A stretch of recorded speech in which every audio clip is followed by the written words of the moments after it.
Welcome to the 5 a.m. podcast, where we bring you insightful conversations with thought leaders and influencers who are making headway and some waves in their callings and industries. Today, we are thrilled to have with us a power player in the world of financial services and workplace culture. From commercial fishing in Alaska at age 15, if you can believe that, to founding a mission-driven recruiting company, Stephen Perry's journey is nothing short of extraordinary. Imagine, if you will, walking away from $1,000 annual salary to follow a faith-driven calling. That's exactly what Stephen did in 23 when he founded The Well Recruiting Solutions. With over 17 years in financial services, Stephen has guided hundreds of advisors, conducting thousands of interviews, and experienced both the highs of making six-figure donations to the lows of bounced rent checks. Stephen's unique blend of entrepreneurial grit and financial acumen and passion for serving others, makes him a powerhouse in the industry. Now, before we roll that intro, please share this with your friends and networks. I know many are going to enjoy this conversation. There's two other things you could do. If you could be so kind as to give 5 a.m. Podcast a 5-star review on your favorite podcast player, we'll thank you for that. And thank you to those that have ventured over to buymeacoffee.com/5am podcast and brought us a few cups of coffee this week and last. We do appreciate your support.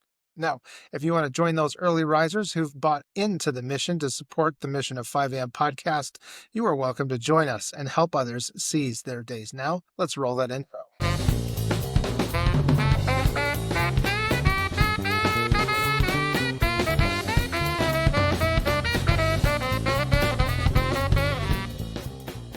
Stephen Perry, welcome to the 5 a.m. podcast. Hey, thanks, Michael. It's a pleasure to be here. It is a delight to have you. Now, we're going to start talking about life and stuff and things, as you do on these podcasts. But Stephen, your journey from commercial fisherman to financial services is fascinating. How did those early experiences shape your approach to business and life?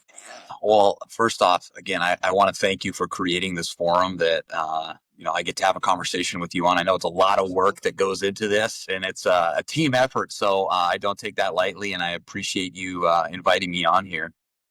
Oh, Well, 100% yes.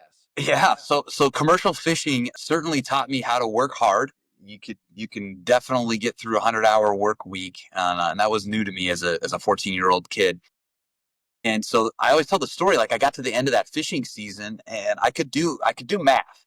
And I figured out, how much salmon we caught that year and how much the price of salmon was. And I started adding that up. I'm like, man, we made a lot of good money. And then I looked at my paycheck. I'm like, someone made a lot of good money. And I think it was the owner. And so I want to be the owner.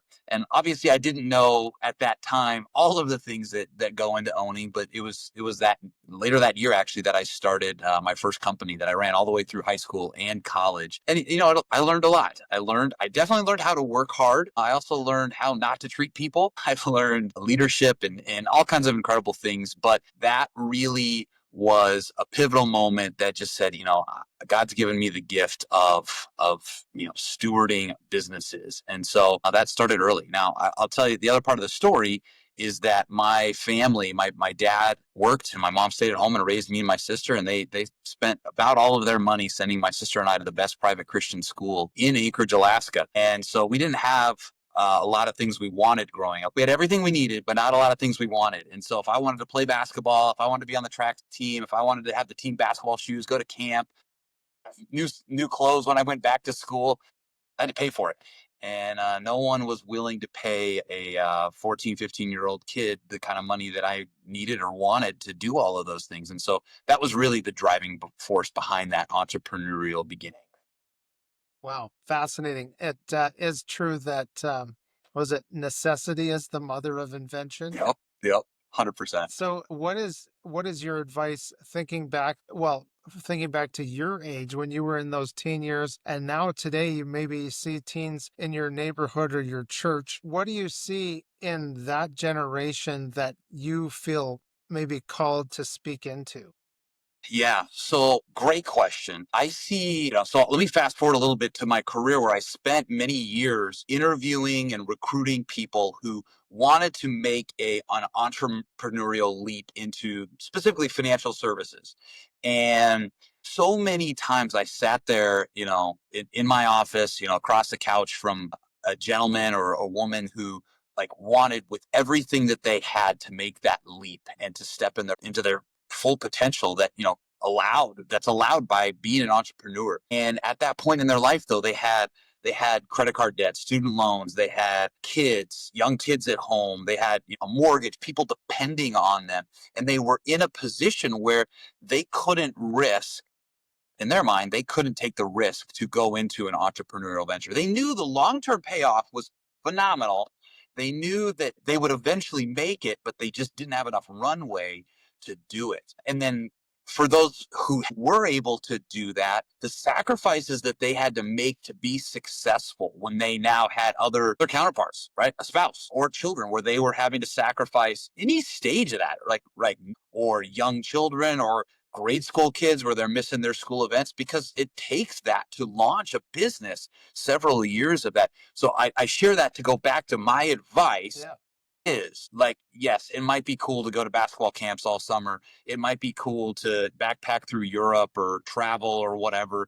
A lot of people think like they want to have that, you know, early 20s experience. You are trading that experience. You're trading those things that you probably will not want a whole lot in the future for what you really want in the future and the ability to have a lifetime of freedom. So take that risk, take that jump, get into sales or start a business as young as you possibly can so that you can then have the rest of your life to enjoy doing all of those other things that you're going to want to do.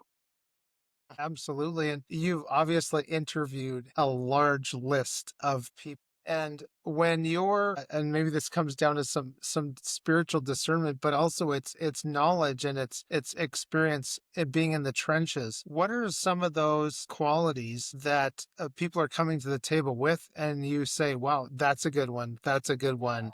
That's not a good one." Yeah, great question. So I look for kind of two, three things. The first thing I look for is a track record of success. Like people who enter entrepreneurialism, that's probably not going to be the first place that they're successful. Like that's a big leap. And so, whether that was academically, whether it was they were brought up in a tough childhood with a single parent or no parents, and they had to raise themselves or raise siblings. Maybe they had to go to work the second they turned 14 years old to provide for their family. Maybe they were in a military family that moved every 3 years, and they still were able to get phenomenal grades and be in student government. Maybe they were the captain of their sports teams and scholarships and different things like that. Like I need to see a track record of success. And that's, early on. Obviously, if they're later in their career, right, then career success, family success, things like that. Right. So that's one thing that I'm looking for. And then the second thing I look for is a thread of discontent, is what we call it, meaning that they're not able to get to where they want with their current path. And so they know they have to make a decision.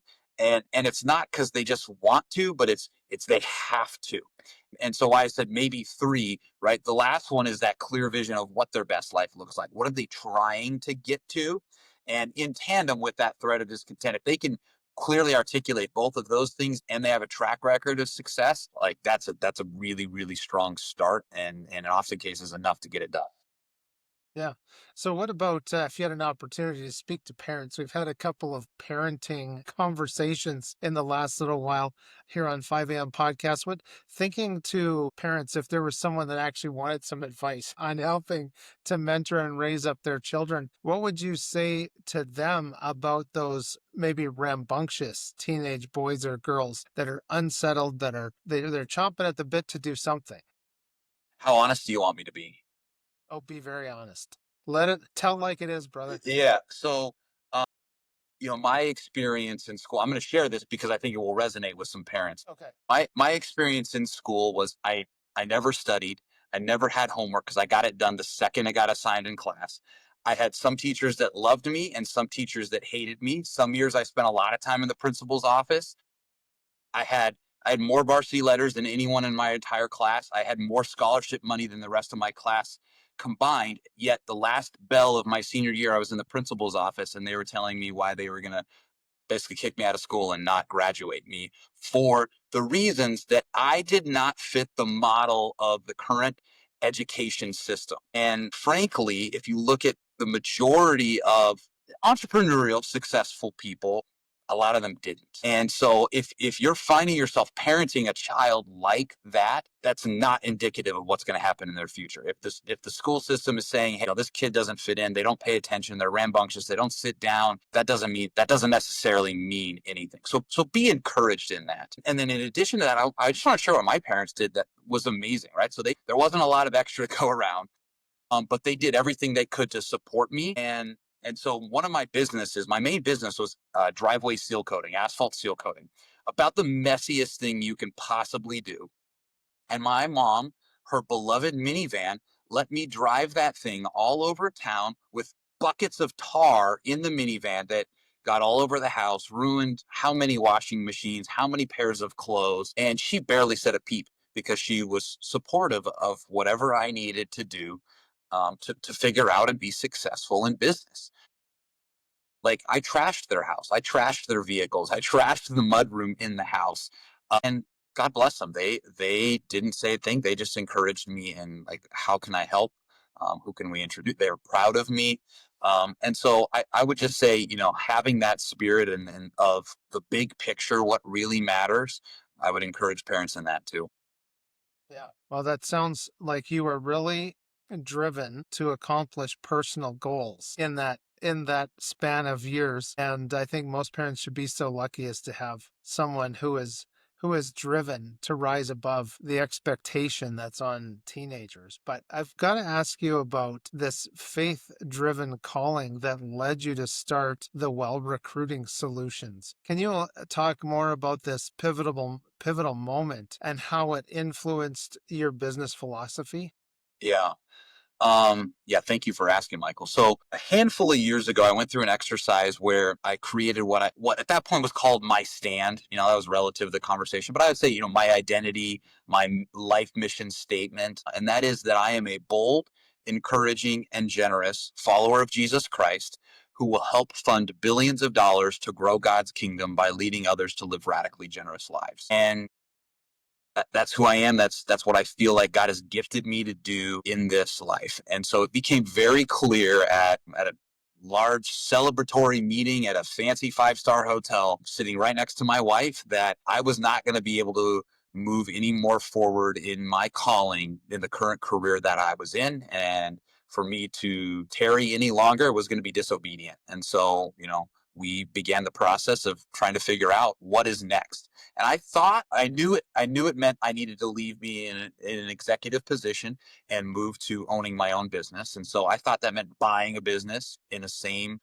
career. So it wasn't going to be that drastic. And so I proceeded to talk and visit with different firms, got really close to buying a firm, told my boss I'd be leaving in a few months. The next week that deal fell through. The next week I got fired after 17 in that business, at that company. And so I literally left with nothing, no plan, no nothing. And I would wake up Monday morning and pray and fast and say, Lord, what do you want me to look at as a business this week?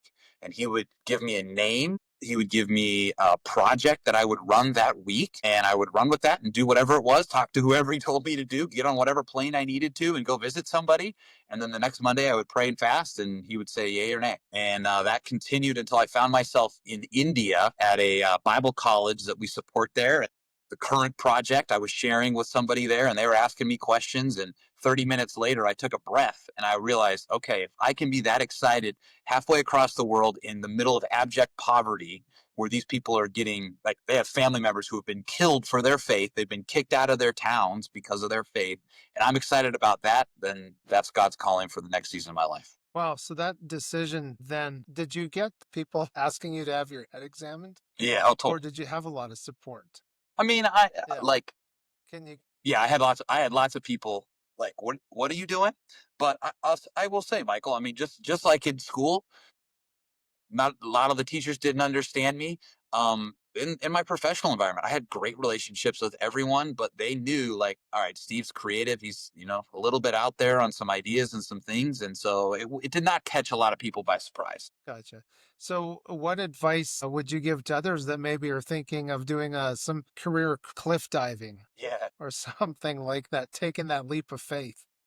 Some advice that I got at the same time, we go to a church that has 10 different locations, and we'd gone to one location for several years, and we were thinking about moving to a different location, which was a little bit closer to our house. And some advice I got in that time was to make sure that I had like an anchor verse or, a word from God that like we knew without a doubt that we could, when we questioned it in the future, we could come back to that and say, nope, we know and why we made that decision. I would share the same thing with this, in that be clear that God is calling you to do it. There'll probably be confirmation with your spouse in that. It would be very difficult if your spouse is not on board, and you guys aren't aligned in that. And I would caution you severely against making that jump. If you feel called to do it, but your spouse does not have that confirmation, and then write it down, like why you felt called. Be able to articulate that story, because you're going to need it when you wake up one day and realize, or many days and realize, oh my gosh, I did that. Yeah. Yeah, it almost sounds like that spinning top that they had in that movie. It escapes me at the moment, Induction or whatever that. There was that one movie where they're traveling through dimensions and they always had that top to spin to see which dimension they were in. I'm probably getting it wrong and someone's listening and saying it's that movie, but I don't know what the title is. What one title I do know is your book is called The Capacity Model. And can you break down this concept and explain how it applies to both personal and professional growth? Yeah, yeah, absolutely. So the premise of the book is that we all experience stress, and that stress is actually a gift. And most people don't look at it that way, but it's a gift because it's life telling you it's time to grow. You've maximized your capacity. And so, to break down the model quickly, our capacity, or our ability to handle everything life throws at us up until the point we begin to experience stress, is built on three different pillars: our education, or our learning, the habits that we have in place, and then the relationships, the people that we're in relation with. And so, however good of a job we've done building up each of those pillars and bolstering them, making them stronger, the higher our capacity ceiling is, the more that we can handle thrown at us to begin to experience stress. And so I dive into what are our responses to stress? Do we have a breakdown? Do we go through the cycle of breakdown, or do we have a breakthrough? And then I go into like all the subcategories in growing our education pillar, growing our habits pillar, growing our relationships. Yeah. Yeah, that's great. And we need those. We need to intentionally think about those pillars, those foundational things in our life that we can build upon. So if somebody's listening and they're thinking, I need some pillars. This isn't something that I've been cognizant of, but I know that I have to make a change. Where do they start? Yeah, I mean, I think I have the book about as cheap as possible on Amazon. So the capacity model, Yeah. how to build your best life. But so you could read it, ebook, physical book, ebook, Audible. It's on my YouTube channel too, Real Steve Perry. The whole thing is on there in every chapter in audio. So you can listen to any of those. But really the premise is looking at, hey, I am feeling stressed right now. What is causing me stress? And then thinking to yourself, like, all right, maybe it's I'm not making enough money. Maybe it's, I'm not getting along with my spouse. Maybe it's I'm feeling really bored. Maybe it's like I'm overweight and unhealthy. Whatever that is, it's pretty easy to identify then. All right, what is one piece of education? What's one thing I could learn that would help me improve that? What is one habit I could put in place that would help improve that? Or who is somebody that I could get into relationship with, or better relationship with, that would improve that situation? And then which one of those three things is going to have the biggest impact the quickest? Great, let's do that. And then, so hey, my relationship with my spouse is not going very well. Okay, well, I could learn more about marriage. I could or read a book about marriage. I could start going on dates every week with my spouse, or I could get a marriage counselor. Well, I could do all those things, but man, let's start with dates. That's super easy. Let's put in the calendar and let's just date my wife again and start with that. Yeah. Yeah. Yeah. That sounds like the 80-20 rule Yeah. is coming into play Yep. I definitely talk about on that in working there. on these pillars. I wanted Yeah, the 80-20 rule, ladies and gentlemen, is key in getting those lists of criteria to get your life on track or your career where you need it to be. But I want to ask, thinking back to your background, it includes actually leading top professional financial advisory teams. What kind of leadership principles have you found most effective in motivating those men or women who are working for you, and maybe it's relatable to other people who are going down that entrepreneurial road? Yeah. Um, I can give a couple hacks. John Maxwell writes lots of phenomenal. I mean, there's a million amazing books. John Maxwell does an amazing job on that. But a couple hacks I would give. Number one, this is so good for you and so good for your team. But if you'll, here's where you do this. If you wake up in the morning, you're just like, I'm on the wrong side of the bed. Like something happens bad right at the beginning of the day, and you just know it's going down the wrong. Send 3 encouraging text messages. And if you want to be proactive about this, send 3 encouraging text messages every single day. It is impossible to have a crappy day after you do that. And you will not believe the feedback you get every single day from people that will frankly encourage you back. And I find as a leader, if you can do that genuinely with your team, it's an amazing way to build up credibility with them and then just love on them and help them grow. Second thing I would say in leading a team, I've had a lot of times where I've been inserted into a situation or an organization where I'm now by title the senior leader, but there's other leaders Yeah. that have been there a long time before me, and bring them along for the journey. Like, do not be autocratic. Do not tell people how it's going to be, but instead involve the other leaders in the decision. Frankly, if at all possible, allow them to make the leadership decisions because they're the ones who have the relationships with the people on the front line and the majority of the people there anyways. And so if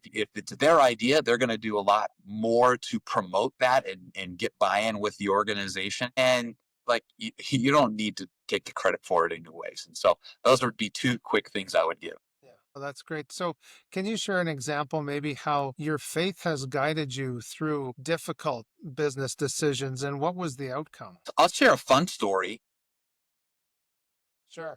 along this. So when I moved I lived in Lubbock, Texas for a couple of years. And when I got there, I realized that, about everyone kind of grew up in church there. And so, it was an opportunity where I could first be a lot more bold in my faith in the workplace. And I was the boss. So we opened up staff meeting every single day in prayer.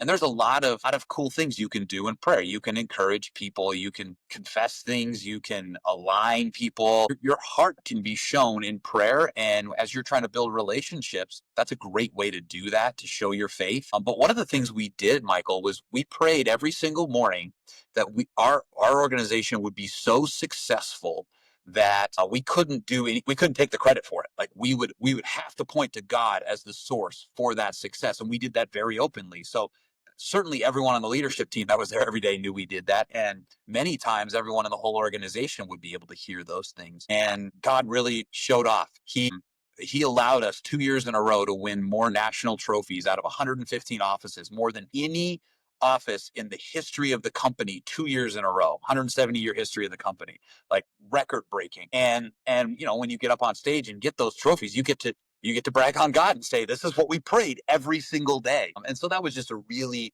cool, neat experience where, I don't know that that was a difficult situation. That was a great situation, but Right. where God got all the credit from the beginning to the end. Yeah.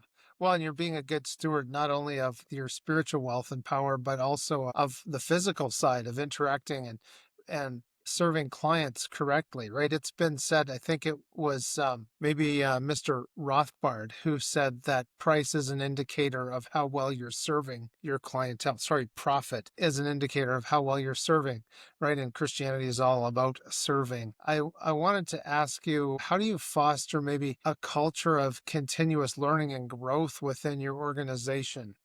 And maybe what do you advise, let's say, firms that come to you? They're not only looking for staff, but they're looking for other inputs as well. Yeah. It does have to start at the top. And so you lead, whatever you're leading, if you are the top leader or, you're somewhere in the matrix, nobody, you can't expect anybody below you. And I hate that. I always try to turn the graph upside down, but it doesn't translate Yeah, well, but whatever. I got you. They're not, Yeah. they may do it, but they certainly aren't going to do it because you asked them to if you're not doing it. So when I again first got my first office where I was the managing partner, the boss, my coach I sat down with him and he's like, all right, Steve, how many books are you going to read this year? And I'm like, oh, I'm ready for you. And mind you, I shared like I'd never read a book for anything all the way through high school, all the way through college, but I was ready. I knew he was going to ask me that. So I'm like, read. And my coach's name is Reed, by the way, who's kind of random. How many books are you going to read? I said, I'm going to read 12 books this year. I'm going to read a book a month. Aren't you proud of me? And he's like, okay, well, someone at your level should probably be reading a book a week, but can we do like 2 books a month? Can we agree on that? And I was like, holy smokes, I don't know how I'm going to do that, but okay. And now, fortunately, I had an office that was a 2 hour one-way drive that I went to once a week. And so I was able to listen to a book about one a week with that drive. But that's where it starts. Like leaders are readers, so cliche. Yes, You got for to do it. sure. You got to do it. And I would I say like it. from that is naturally going to come stories and observations and inputs and it's just going to come out of your mouth. Just like when you're reading the Bible all the time or always in prayer, you're like, hey, I just read this in John, or I was just praying and God just revealed this to me, right? I just read this book and this is what, and they're like, well, what book was that? And then they're going to ask you, and then you're going to give books, and then it just bubbles up and Mhm. builds this culture, sometimes very quickly, where people are Absolutely. grabbing outside inputs to help them get better. Yeah, yeah, absolutely. And I would say for the whether there's bosses or CEOs or whoever listening to this conversation, hopefully they are, of how you approach your office and your staff is actually how they're going to approach it. If they see that the boss is caring about them, texting them to say, "Hey, hope you're having a good day. Hopefully you're not stuck in the mud. Let me know if you are." But if there's that free flow of perceived interaction between the boss category and the worker bees, they're going to reflect what they see in the managing class. Yep.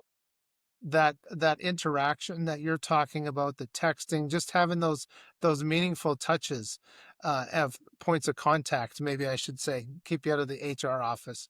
Don't touch people, but send And them. literally, I I say got in that from trouble for that. personal experience. Like I was so Yeah. committed to it. I literally had letters in my file because I texted. I'm like, I don't care. It's so important. I have to do this. Yeah.